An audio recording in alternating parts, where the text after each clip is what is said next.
You call it your life. You call it your choices. You call it your destiny. But what if I told you that the structure governing your existence was erected long before your first breath, designed without your consent, fortified without your voice, and maintained at the cost of your labor? You did not build the system you struggle to survive in, yet you are commanded to defend it. From the moment you entered this world, you were inserted into a machinery of production, not as a free being, but as potential labor, not as a sovereign mind, but as future capital. The schools that disciplined you, the markets that priced you, the laws that restricted you, and the wages that measured you, all of it existed before you. All of it was prepared. This structure is not natural, it is historical. In the Communist Manifesto, I wrote that the history of all hitherto existing society is the history of class struggles. That struggle did not begin with you, and it will not end with you, unless you dare to end it. You inherit not only language and culture, you inherit relations of production, you inherit a division between those who own and those who work. You inherit a world in which the minority controls the instruments of labor, while the majority sells its labor to survive, and they dare call this freedom. What freedom exists when your survival depends upon selling your time? What liberty thrives when your worth is measured by profit? What dignity survives when your labor enriches another? In Capital, Critique of Political Economy, I demonstrated how capital is not merely money, but accumulated labor, dead labor, which dominates and exploits living labor. The factory, the corporation, the marketplace, these are not neutral arenas, they are battlegrounds. They are sites where surplus value is extracted, where your productivity becomes their wealth. You are told the system rewards merit, yet the structure ensures inheritance outweighs effort. You are told poverty is personal failure, yet poverty is produced systematically, deliberately, as necessary pressure to discipline the workforce. The structure you live in was built to reproduce itself. It trains you to compete rather than cooperate. It isolates you so you cannot see your collective strength. It convinces you that exhaustion is normal and insecurity is inevitable. This is not chaos. This is design.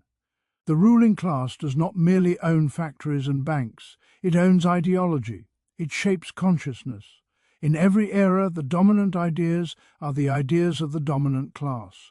Thus, exploitation is disguised as opportunity, inequality is reframed as ambition, submission is marketed as stability, and you, the worker, are encouraged to internalize your chains. But understand this, the system depends entirely upon you. No machine moves without labor, no commodity is created without human hands, no profit is realized without human effort. The worker is not powerless, the worker is power misrecognized. Capital appears invincible because it is unified. Labor appears weak because it is divided. The structure endures not because it is eternal, but because the oppressed are fragmented. This is why the first act of liberation is not rebellion, but recognition. Recognize that your struggle is not individual, it is structural. Recognize that your hardship is not accidental, it is systemic. Recognize that your exhaustion is not weakness, it is evidence of extraction. You were born into a pre-existing order, but you are not condemned to preserve it. The bourgeoisie built a world organized around profit. They transformed land into property, work into wages, and human creativity into commodities. Yet in doing so, they also created their own contradiction, a vast interconnected working class whose collective labor sustains the entire structure. And what is built historically can be dismantled historically. Do not be deceived by the illusion of permanence. Feudalism once appeared eternal. Monarchies once appeared ordained by God. Every ruling system declares itself natural and inevitable until it collapses under the weight of its contradictions. Capitalism is no exception. It produces abundance alongside scarcity. It generates wealth alongside misery. It promises freedom while enforcing dependence. Its crises are not anomalies, they are revelations. Each economic collapse exposes the instability at its core. Each wave of unemployment reveals the fragility of wage-based survival. Each concentration of wealth unmasks the myth of equal opportunity. And still, you are told to adapt, to be patient, to endure. But endurance without transformation is surrender. The structure was built long before you were born, but it is maintained daily by your participation. Every hour you work, every product you create, every service you provide, you reproduce the conditions of your own exploitation. The question is not whether the system shapes you. It does. The question is whether you will continue to sustain it unquestioned. Workers of every nation share the same condition: dependence upon wages, vulnerability to markets, exposure to crisis. Yet the system teaches you to see each other as competitors, divided by nationality, race, language, and creed. Division is the architecture of domination. Unity is the architecture of liberation. When workers recognize themselves not as isolated individuals, but as a class, when they understand that their interests are fundamentally opposed to those who own capital, the balance of power shifts. The proletariat has nothing to lose but its chains. But chains, once normalized, feel invisible. So I say to you, make them visible. Study the structure, analyze its foundations, expose its contradictions. Organize not around resentment but around collective interest. Build institutions of solidarity. Transform consciousness into action. Revolution is not chaos. It is historical necessity, when a mode of production outlives its usefulness. The structure you live in was built long before you were born, but the future has not yet been constructed. That is your task. Do not merely survive within the architecture of exploitation. Redesign it. Do not seek comfort within injustice. Abolish it. Do not ask the ruling class for mercy. Replace its rule. History is not written by fate. It is written by struggle. And the next chapter waits for those who dare to organize, to unite, and to transform the world they inherited into a world they consciously create. Workers of the world, recognize why. Our power. Workers of the world, reclaim your labor. Workers of the world, build a structure worthy of humanity. The system you inhabit is not an expression of human nature, nor a timeless arrangement arising from the inevitable order of things. It is historical. It was forged through conflict, consolidated through power, and refined to preserve the domination of one class over another. What appears to you as common sense, as normal life, as the unquestionable structure of society, is in truth the outcome of centuries of struggle in which property triumphed over people, and ownership entrenched itself above labor. Long before you were born, the foundations were laid. Land was enclosed, commons were seized, peasants were driven from subsistence into wage dependence. The transformation was not peaceful. It was enforced by law, by state power, by economic coercion. What you now call the labor market emerged not because humanity freely chose it, but because alternatives were systematically dismantled. The worker did not naturally gravitate toward selling labor. The worker was separated from the means of survival and left with no other option. This separation, this historical rupture, is the birth of the modern system. You are told that markets arise wherever humans exchange goods. Yet exchange alone does not produce capitalism. Capitalism requires a specific historical condition, a class that owns the means of production and a class that owns nothing but its capacity to work. This division did not descend from the heavens. It was constructed, defended, and normalized. Generations were disciplined into accepting it as inevitable. Schools trained obedience, laws sanctified property, and culture glorified competition.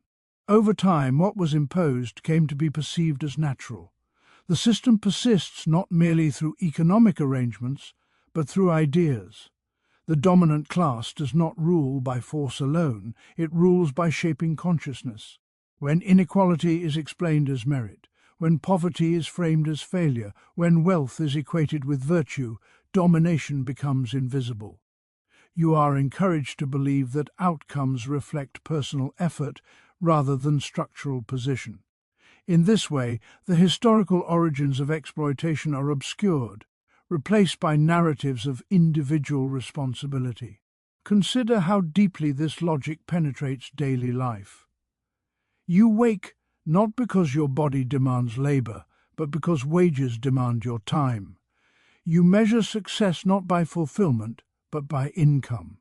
You fear unemployment not because idleness is shameful, but because survival depends upon access to wages controlled by others. These patterns feel natural because they are constant, but constancy does not equal inevitability. They are reproduced each day through institutions designed to maintain the same class relations that have existed for generations. The state itself, presented as neutral and universal, operates within these historical boundaries. Its laws protect property before they protect people. Its stability relies upon the continued functioning of markets. When crises erupt, interventions stabilize capital before alleviating suffering.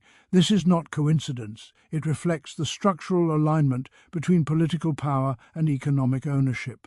The state arose within the same historical process that elevated one class above the rest, and its mechanisms continue to safeguard that elevation. Even your aspirations are shaped by this inherited structure. You are encouraged to climb rather than question the ladder. You are taught to compete for scarce opportunities rather than interrogate why scarcity exists amidst abundance. The system defines the limits of your imagination. It tells you that the only alternatives are chaos or submission. In doing so, it narrows the horizon of possibility and confines thought within boundaries set long ago. Technological progress, often celebrated as neutral advancement, has also been absorbed into this historical framework. Machines that could reduce toil instead intensify productivity. Innovations that could liberate time are deployed to maximize profit. The potential of collective wealth is redirected toward private accumulation. The structure adapts, evolves, and modernizes, but its core remains unchanged. The preservation of class domination through control of production and distribution. Because the system is historical, it carries contradictions. It produces immense wealth while generating insecurity. It connects humanity globally while dividing workers locally. It depends entirely upon labor while subordinating labor to capital. These contradictions are not flaws to be corrected. They are features of a structure designed to prioritize accumulation over equality. Each crisis exposes the tension between social production and private ownership, between collective effort and concentrated reward. To understand that the system is historical is to recognize that it has origins, and therefore it has limits. What was constructed can be reconstructed. What was imposed can be dismantled. But such recognition requires stripping away the illusion of permanence. It demands seeing beyond the surface of everyday life to the historical forces that shaped it. It requires acknowledging that the inequalities you witness are not accidental outcomes of human diversity, but deliberate consequences of a structure engineered to preserve class power across generations. Capital does not grow by magic, nor by virtue, nor by the moral superiority of those who possess it. It survives and expands by extracting surplus value from labor, by appropriating the difference between what workers produce and what they are paid, and by transforming this appropriation into the foundation of an entire social order. The secret of its endurance lies not only in this extraction, but in its ability to disguise exploitation as opportunity, to present domination as freedom, and to persuade the exploited that their condition is the natural path to success. At the heart of the capitalist system is a simple but concealed transaction. The worker sells labor power for a wage. On the surface, this exchange appears equal, a contract freely entered, a payment fairly given. Yet beneath this appearance lies the decisive imbalance. The value created during the working day exceeds the value returned in wages. The hours required to reproduce the worker's subsistence are only a fraction of the hours actually worked. The remaining time, unpaid, unrecognized, yet immensely productive, generates surplus value. This surplus does not belong to the worker who created it. It is claimed by the owner of capital. This extraction is not accidental. It is the organizing principle of the system.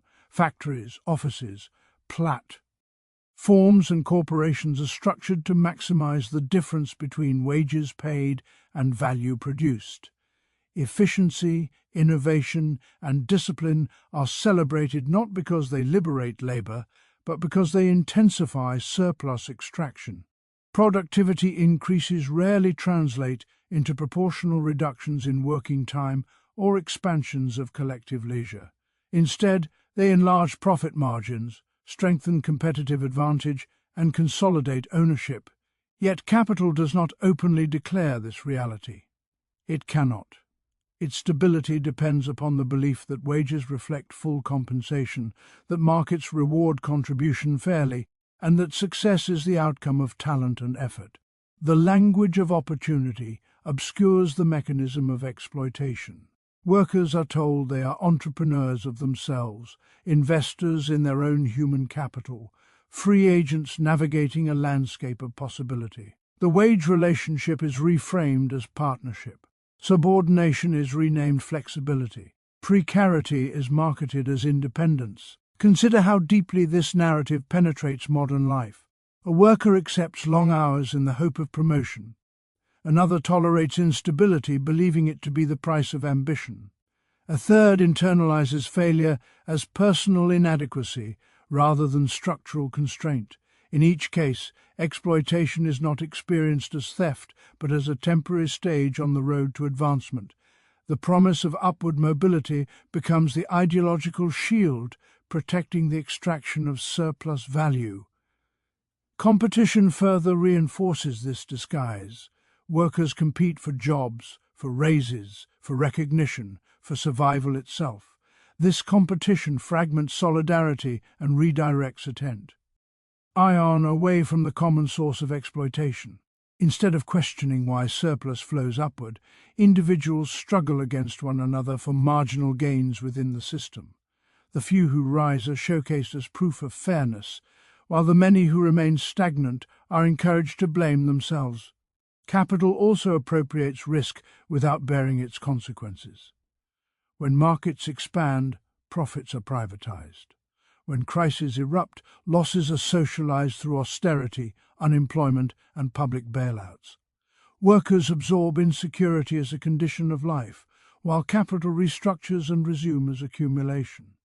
The cycle repeats, each crisis framed as misfortune rather than structural inevitability. Through this process, exploitation becomes normalized, woven into the rhythms of economic fluctuation. Technological advancement, often heralded as progress, intensifies this dynamic. Automation, digital platforms, and global supply chains expand the reach of capital and deepen the extraction of surplus value across borders. Workers are rendered interchangeable, measured by metrics, tracked by algorithms. Efficiency increases the pace of production, but the benefits accrue disproportionately to those who control infrastructure and intellectual property. The rhetoric of innovation conceals the continuity of exploitation. Even leisure is absorbed into accumulation. Consumption becomes both reward and trap. Wages return to capital through the purchase of commodities produced by the same system that extracted surplus in the first place. Credit expands purchasing power while binding workers to future labor. Debt disciplines behavior, narrows options, and ensures continued participation in wage dependence. Opportunity is extended through loans, mortgages, and promises, yet these instruments deepen subordination. The brilliance of capital lies not merely in its economic mechanisms, but in its cultural adaptation. It transforms necessity into aspiration. It teaches workers to see themselves as future capitalists, to identify not with their class, but with the class that exploits them. The dream of ownership substitutes for collective transformation. Individual escape replaces structural critique. In this way, exploitation persists not through overt coercion alone, but through consent manufactured by hope. Surplus value remains the concealed engine. Without it, accumulation would stall, expansion would cease, and the structure would falter. Every commodity embodies unpaid labor time. Every dividend reflects extracted effort. Every concentration of wealth testifies to a systematic imbalance embedded within the wage relation.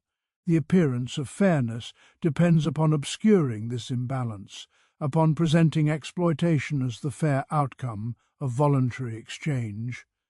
To recognize surplus value is to strip away illusion. It is to see that profit is not created in circulation, but in production, not through clever exchange, but through unpaid labor. It is to understand that opportunity, as defined by the system, functions as motivation to endure extraction.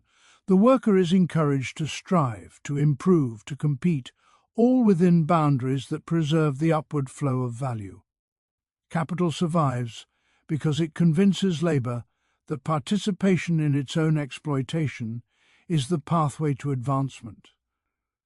Ideology is not a distant abstraction floating above material life.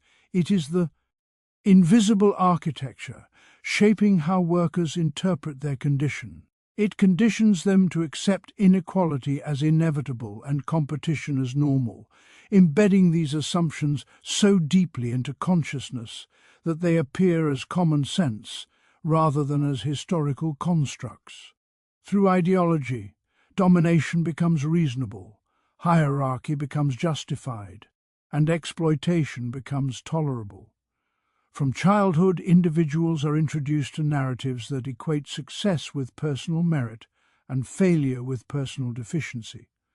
Educational systems rank, sort, and evaluate, presenting unequal outcomes as the natural result of differing talents and efforts. Students are prepared not simply with skills, but with expectations that life is a race, that others are rivals, and that scarcity defines opportunity.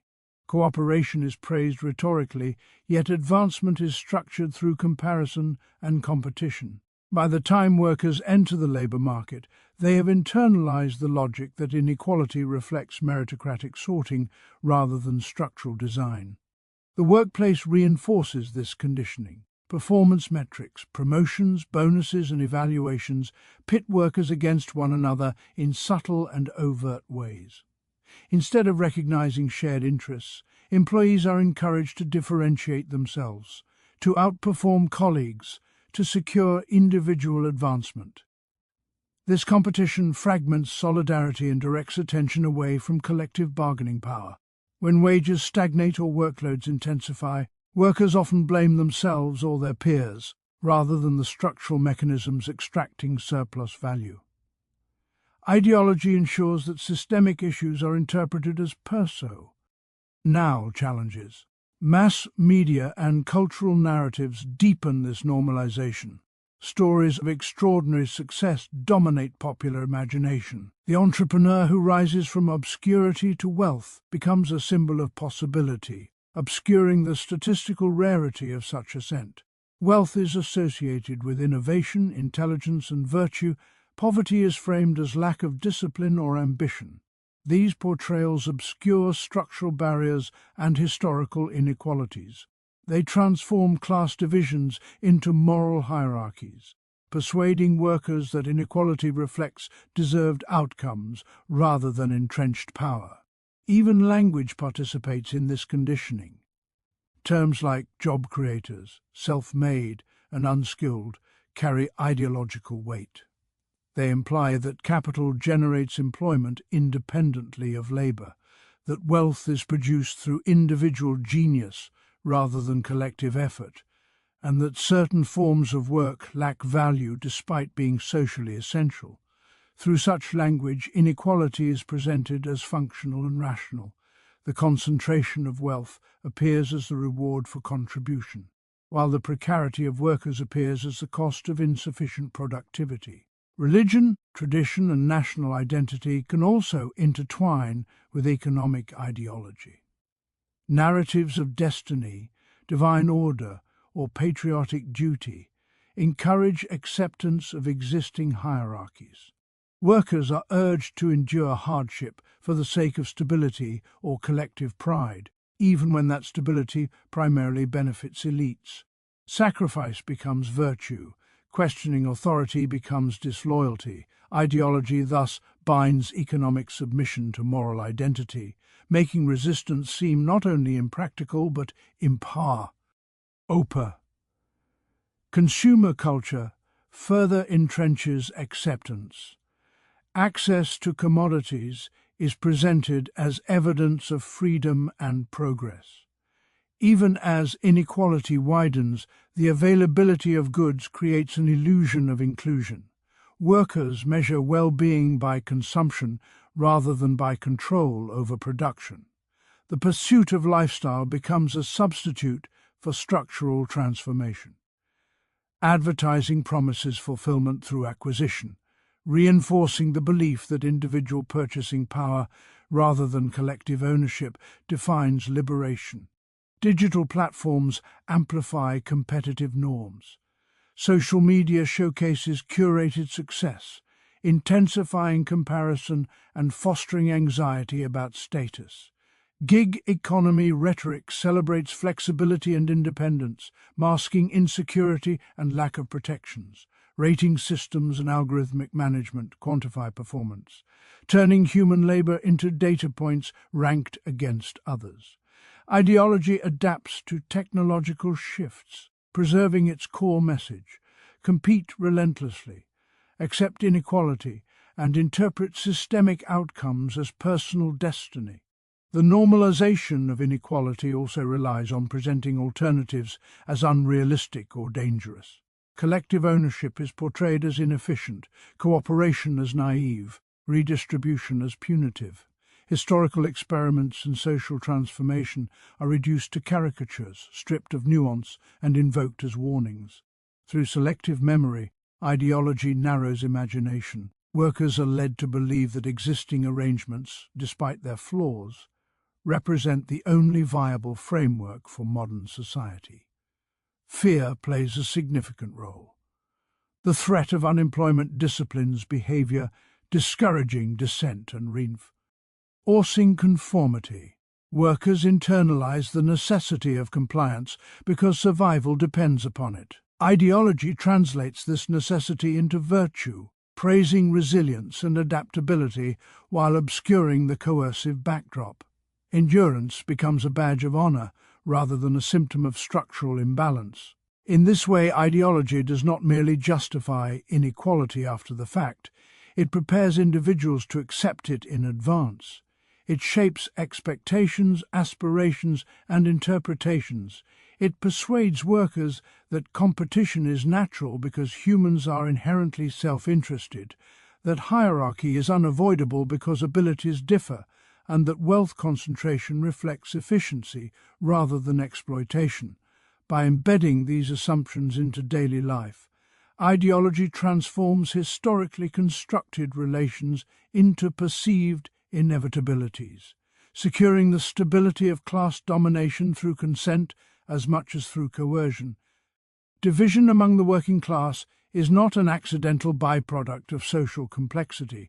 It is a condition carefully cultivated and continuously reinforced because it sustains ruling class power. When workers are separated by race, nationality, religion, gender, skill level, or immigration status, their shared material interests are obscured. Fragmented, they struggle against one another for wages, recognition, and security. United, they would confront the true source of their exploitation. The stability of class domination depends upon ensuring that such unity remains unrealized. The ruling class understands, whether consciously or structurally, that its position is numerically fragile. A minority owns and controls the means of production, while the majority must sell labor to survive. This imbalance can persist only if the majority fails to recognize itself as a collective force. Division prevents this recognition. By emphasizing superficial differences and inflaming cultural antagonisms, the system directs attention away from shared economic subordination. Workers are encouraged to see each other as competitors, threats, or strangers, rather than as allies bound by common conditions. Nationalism has historically functioned as a powerful instrument of division. Workers in one country are persuaded to identify with their national elites rather than with workers abroad who endure similar exploitation. Economic rivalries between states are framed as conflicts of identity and pride. In times of crisis, workers are mobilized to defend the interests of capital under the banner of patriotism. The exploitation they experience at home is overshadowed by narratives of external threat. International solidarity, which could challenge global capital, is replaced by suspicion and hostility. Racial and ethnic divisions operate with similar effect. Historical injustices are manipulated to maintain hierarchies within the working class itself. Certain groups are relegated to the most precarious and underpaid positions, creating a tiered labor market. Instead of recognizing that this stratification depresses wages and conditions for all, workers may be led to resent those positioned beneath them. Prejudice becomes a tool that fractures potential unity. The ruling class benefits from this fragmentation as attention shifts from upward redistribution of wealth to horizontal blame among the oppressed. Gender divisions further complicate. Solidarity. Women's labor, both paid and unpaid, has long been undervalued or rendered invisible. By relegating reproductive labor to the private sphere and compensating it inadequately in the public sphere, the system extracts additional surplus while perpetuating inequality within the working class. When gender disparities are interpreted as natural differences rather than structural outcomes, unity weakens. Workers divided by patriarchal norms fail to recognize the collective dimension of their exploitation. Skill hierarchies also function as dividing lines. Workers categorized as skilled may view themselves as distinct from those labeled unskilled, despite sharing wage dependence and vulnerability to capital. Educational credentials and professional status can create illusions of separation from the broader working class. Yet economic crises reveal how quickly such distinctions collapse when layoffs and restructuring disregard perceived status.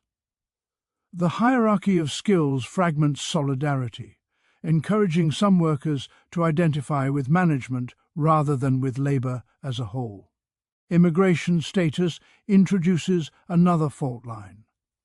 Migrant workers often endure heightened precarity, lower wages, and fewer protections. Instead of recognizing that this vulnerability is used to undermine standards for all, native workers may perceive migrants as competitors. This perception obscures the structural design that exploits migration to discipline labor markets. Division along these lines enables capital to play segments of the workforce against each other, weakening bargaining power and suppressing collective resistance. Media and political discourse reinforce these separations. Public debates center on cultural conflicts, moral controversies, and symbolic disputes, while the concentration of wealth and power receives comparatively less scrutiny. Elections pivot on identity-driven narratives that mobilize emotional allegiance without altering material conditions. In this environment, workers invest energy in defending group identities rather than challenging economic structures.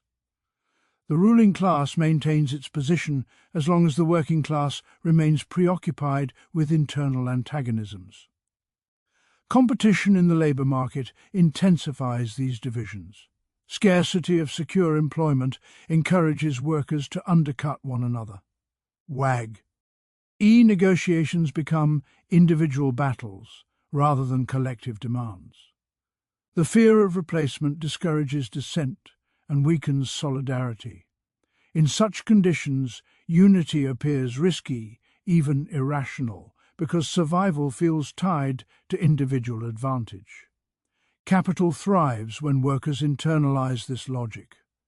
Yet unity carries transformative potential. When workers recognize that their differences do not negate their shared dependence on wages and exposure to exploitation, the balance of power shifts. Collective action disrupts the flow of surplus value. Strikes, unions, and coordinated resistance reveal the structural reliance of capital on labor. Unity exposes the myth that workers are powerless. It demonstrates that the functioning of the system depends upon their cooperation.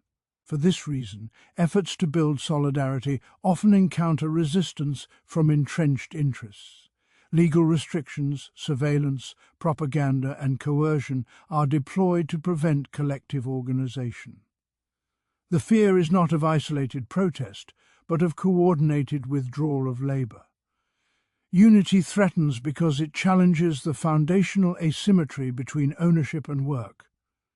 It reveals that the majority, when conscious of its collective strength, possesses the capacity to redefine the terms of social organization, to transform production from a site of division into a basis for shared power. Collective organization, not individual endurance, is the path to structural transformation because the structures that dominate society are themselves collective in power, scale, and coordination. No individual, no matter how resilient, can outwork or outlast a system designed to extract labor systematically. Reproduce inequality across generations. Endurance may allow survival within exploitation, but it does nothing to dismantle the mechanisms that produce it. The system does not fear your patience, it depends upon it. What it fears is coordination. From the earliest stages of industrial society, workers were taught to interpret hardship as a personal trial. Long hours, low wages, unsafe conditions, these were framed as temporary obstacles on the road to advancement. Those who endured were praised as disciplined and virtuous. Those who resisted were condemned as disruptive or unrealistic. This moral inversion serves a purpose. It isolates workers within their own suffering, encouraging them to adapt rather than to organize. Endurance becomes a private virtue, while resistance becomes a public threat. Yet the structure of exploitation is not private. It is social. Wages are determined collectively through markets shaped by policy and ownership. Working conditions are standardized across industries. Crises affect entire sectors simultaneously. The extraction of surplus value is not targeted at isolated individuals, but at entire classes. When the problem is systemic, the response must be systemic. Individual coping strategies cannot alter wage relations, ownership patterns, or the concentration of capital. They can only make subordination more tolerable. Collective organization alters the terrain of power. When workers unite through unions, councils, cooperatives, or movements, they transform from isolated sellers of labor into a coordinated force capable of negotiation and disruption. The individual worker can be replaced. The organized workforce cannot be easily ignored. A single voice can be dismissed. Thousands speaking together reshape public discourse. Organization converts scattered grievances into structured demands. It replaces resignation with strategy. The history of labor rights illustrates this principle. Protections such as limited working hours, safety standards, and collective bargaining were not granted because individuals endured hardship quietly. They were won through strikes, boycotts, and sustained mobilization. Organization compelled recognition. It exposed the dependency of capital on labor by temporarily interrupting production. Through solidarity, Workers demonstrated that their cooperation was not automatic, but conditional. Structural concessions followed because the balance of power shifted. Individual endurance often reinforces the system it seeks to survive. When workers accept longer hours without protest, productivity increases without proportional compensation. When they internalize insecurity as personal failure, they hesitate to demand change. When they compete for limited advancement, they weaken collective leverage. The system adapts to their resilience, raising expectations and intensifying demands. Endurance becomes a resource for capital rather than a path to liberation. Collective organization challenges this dynamic by redefining interests. Instead of asking how one person can climb within the hierarchy, it asks how the hierarchy itself can be transformed. Instead of competing for scarce benefits, it seeks to expand access through shared action. Organization fosters political consciousness by revealing common patterns behind individual experiences. Workers begin to see that their struggles are interconnected, that their grievances share structural roots, and that unity magnifies their capacity to act. Solidarity also counters fear. Isolation breeds vulnerability. Organization distributes risk. A worker contemplating resistance alone faces dismissal and economic insecurity. Within a collective, that risk is shared. Mutual aid networks, strike funds, and coordinated advocacy provide material and psychological support. The courage to confront entrenched power grows when individuals know they are not alone. Organization converts anxiety into confidence grounded in shared purpose. Structural transformation requires more than protest. It requires sustained coordination, capable of articulating alternative visions. Collective bodies can formulate policy proposals, negotiate reforms, and build institutions that prefigure new forms of social relations. Cooperative enterprises, community assemblies, and democratic workplaces embody possibilities beyond hierarchical ownership. They demonstrate that production and distribution can be organized around collective benefit rather than private accumulation. Individual endurance cannot create such alternatives because it lacks scale and continuity. Power concedes not to isolated persistence, but to organized pressure. Governments and corporations respond when collective action threatens stability or profitability. This response may take the form of repression, co-optation, or reform, but it confirms the potency of unity. Structural change emerges when organized movements persist strategically, aligning moral claims with material leverage. Transformation is not spontaneous. It is constructed through deliberate coordination. The narrative of self-reliance, so deeply embedded in modern culture, obscures this reality. It celebrates personal grit while ignoring collective agency. It portrays success as the triumph of the individual over circumstance, masking the networks of support and structural conditions that make advancement possible. By elevating endurance as the highest virtue, it diverts attention from the collective power required to alter foundational arrangements. To move from survival to transformation, workers must shift from isolated resilience to organized action. They must recognize that the structures shaping their lives were built collectively by ruling interests and can only be restructured through collective effort. Coordination replaces fragmentation, strategy replaces resignation, and solidarity replaces silent suffering.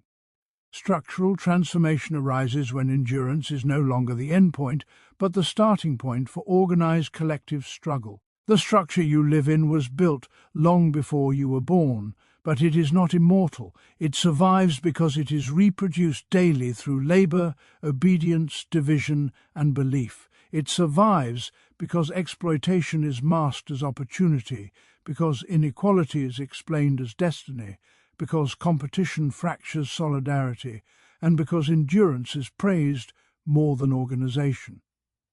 Yet beneath all of this lies a truth the ruling class cannot erase. Every institution, every corporation, every market depends upon the collective labor of those its subordinates. You are not powerless within this structure. You are the force that sustains it. The same hands that produce wealth can withhold it. The same minds that operate the system can redesign it. The same class that has been divided can unite. History is not a monument carved in stone. It is a process shaped by struggle. Systems that once appeared eternal have fallen when the oppressed recognized their shared condition and acted together. The transformation of society does not begin with patience, nor with personal escape, but with collective consciousness turned into collective action. Do not ask whether change is possible. Ask whether exploitation is sustainable. Do not measure your strength as isolated individuals. Measure it as a class whose labor moves the world. The structure was inherited, but the future remains unwritten. When workers cease to see themselves as competitors and begin to act as a unified force, the foundations of domination tremble. You were born into a system you did not choose, but you are not condemned to preserve it. Organize, unite, transform.